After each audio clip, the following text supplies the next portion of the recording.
Yeah, I want to start by welcoming you all to the fourth annual MFEM Community Workshop. This is something we started a few years ago. I was very happy to be part of starting this thing. It's really blossomed into an amazing event, and I'd like to welcome you to the first hybrid edition of this thing. We'll hopefully keep doing that every year. So since we actually have you on or attached to the National Lab right now, I'm going to tell you just a little bit about Lawrence Livermore. We're actually a pretty large entity. So this lab was established in 1952. We've got about 9,000 people working here. So it's a pretty significant chunk of science research going on here. We're like literally a square mile. The whole thing is a square. Some people like to joke we're the smartest square mile on Earth. People humble me quite frequently at this laboratory, so I'm going to believe it. Our annual budget's a little over $3 billion, and we're owned and operated by an LLC for the Department of Energy. We've also got a little experimental test site down a few miles away, where we can blow things up. We've got quite a few people contribute to the planning and organization of this thing. I don't know why they put me first. I did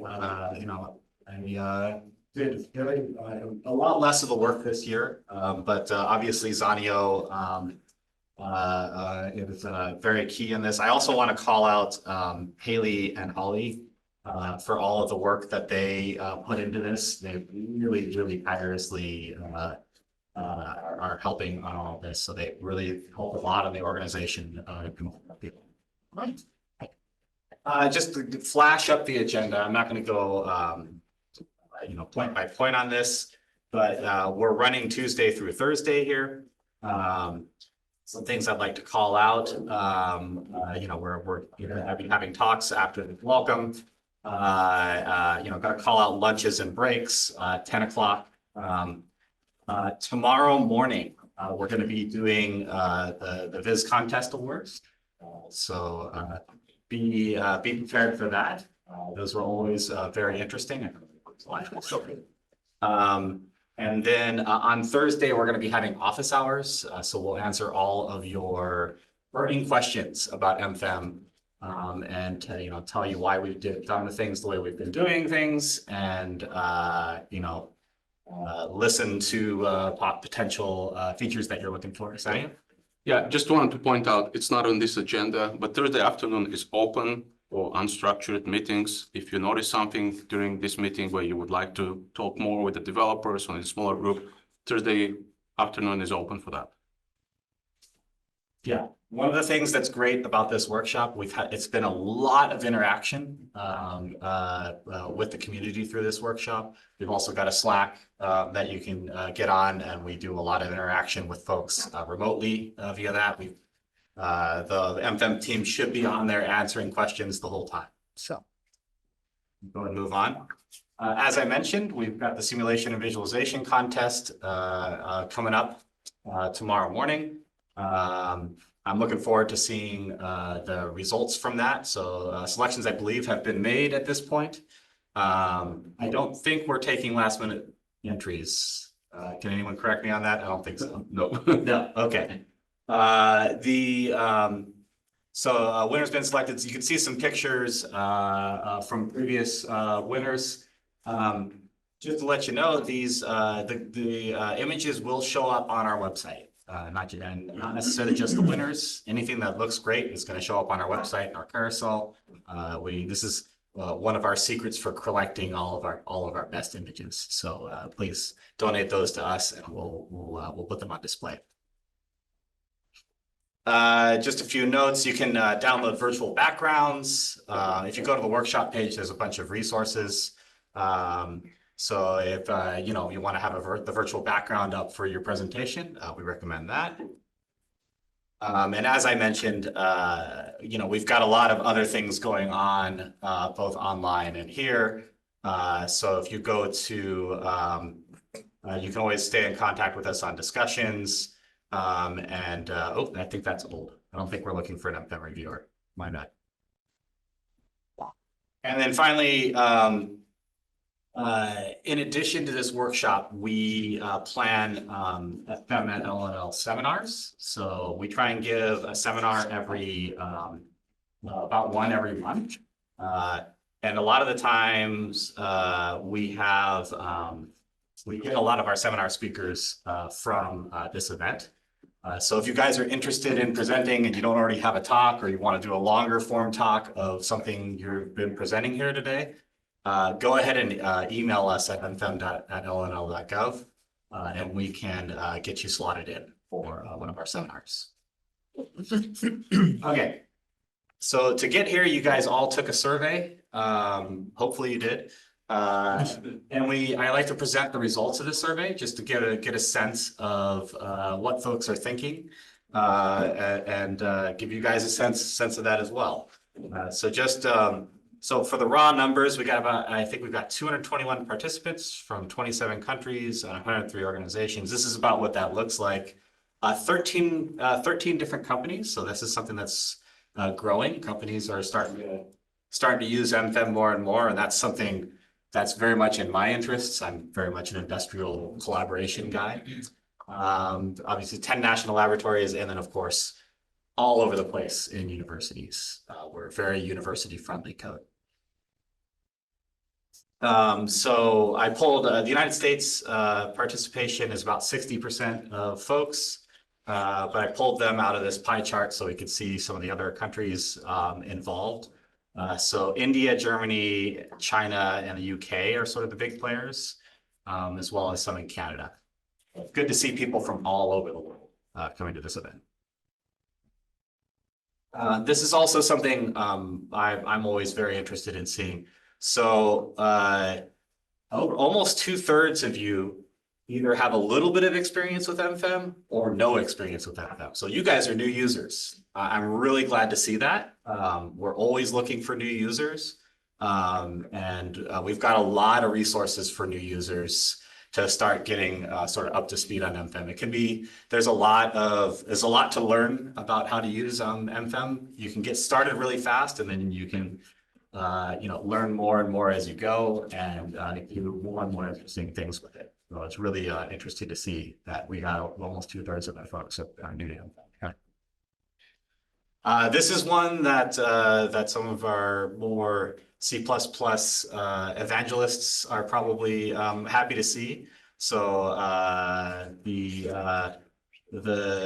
looks like the energy is pushing towards C++ 17. We've slowly been upgrading the C++ version of MFEM, and I think it's probably time to start looking at C++ 17 in a later version. And then finally, I like to look at I'm always interested in the application areas, because I'm always interested in collaborations.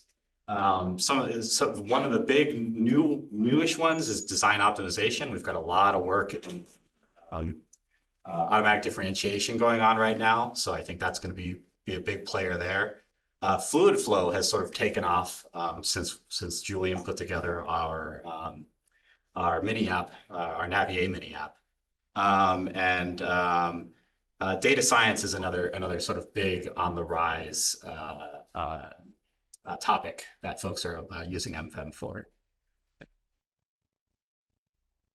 Okay, so since about 2/3 of you are new users, I'd like to just point out some resources that new users can kind of get started with to help you guys get going, in addition to showing up to this workshop. So the first one, if you go to mfem.org, you can take a look at the website. The first place you're going to want to look, probably if you're really like chomping at the bit to get started, is the example codes. So those are all like 100-line codes that utilize MFEM to solve a PDE. And so they're kind of bare bones, and they really show you how to go through the absolutely crucial steps that you need to do to solve a problem in MFEM. That can be a great, if you're going to integrate MFEM into an application, they're a great starting point for, okay, well, here's the Poisson solver, or here's a structural mechanics solver. So it gives you a good idea of how to use a lot of the features of MFEM as well, things like AMR and their examples for DG, for instance. So that's a very, very good place to start. Also, on the MFEM webpage, there's a bunch of documentation. There's a getting started area that's got a lot of good information about some of the philosophy and some of the math sitting back there. We've got Doxygen documentation that we throw there, and then down below on the bottom of that bar, we've got a search mechanism. So there's enough information on the page that we've added a search function. There's a bunch of how-to articles that are there as well for certain topics, and we're constantly adding those as well. There's a self-paced tutorial. So if you go to mfem.org/tutorial, you can actually get set up to do an MFEM install on an Amazon EC2 instance, or you can use a local Docker container. And so this tutorial will walk you through that process. You won't have to worry about figuring out, oh, how do I build? How do I figure out where the library is? All that stuff's kind of been abstracted away. You can really just get started with, here is some MFEM code. Here's, and here's it's running, and we're visualizing, and you can live change things inside of this container to get to see what those changes do. It's a very good way to get started. There are video walkthroughs available as well if you want to watch those as you're going. This is a great resource. And then finally, we've got our GitHub page. There's a ton of things on the GitHub page to look at. You can go. We are pretty responsive to issues there. So if you go there and you file an issue, where we should be getting back, we'll get back to you in a reasonable amount of time. There's a lot of discussions going on there. As you can see, it's a very, very active project, right? There's 500 branches out, almost 500 forks out, right? So there's a lot of work going on there. The MFEM team is quite large. Sonia will tell you more about the MFEM team itself. But as always, every year when I point out our GitHub resource, I have to talk a little bit about the Great Star Race. Because so last year we were Zanio's embarrassed over here. Last year we were head and shoulders above of all the other major FEM libraries, and this year Moose has caught up to us, and we are literally neck and neck with Moose. So it's a friendly competition, and I can't say we're just winning anymore. So we're gonna have to duke it out. If you guys haven't started our repo yet, please do.